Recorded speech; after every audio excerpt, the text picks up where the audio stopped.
Samantala, paglalagay naman ng medical team sa evacuation centers, mga kabrigada, ipinag-utos ni Pangulong Marcos.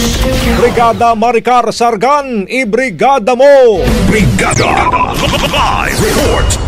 Agad ipinag-utos ni Pangulong Ferdinand Marcos Jr. ang pagde-deploy ng mga medical team sa lahat ng evacuation center sa mga lugar na apektado ng kalamidad.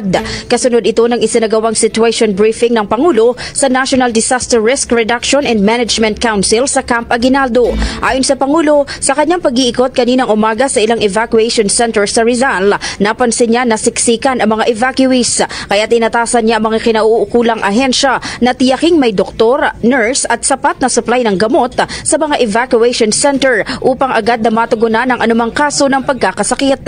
Bukod dito, ipinag-utos din ng Pangulo na pag-aralan ng mga alternatibong paraan ng pagtuturo sa mga estudyante na apektado ng sunod-sunod na suspensyon ng klase. Anya, malaki na ang nawawalang oras sa pag-aaral ng mga kabataan dahil sa masamang panahon, kaya't kailangan maagapan ito upang hindi sila mapag-iwanan. Bago isinagawa ang situation briefing, personal na binisita ni Pangulong Marcos sa mga evacuees sa Mali Elementary School sa San Mateo, Rizal, kung saan pinangunahan niya ang pag-inspeksyon sa pamamahagi ng tulong ng Department of Social Welfare and Development, katuwang ang mga lokal na pamahalaan. In the heart of changing lives, ako si Brigada Maricar Sargan ng 105.1 Brigada News FM Manila, The Music and News Authority.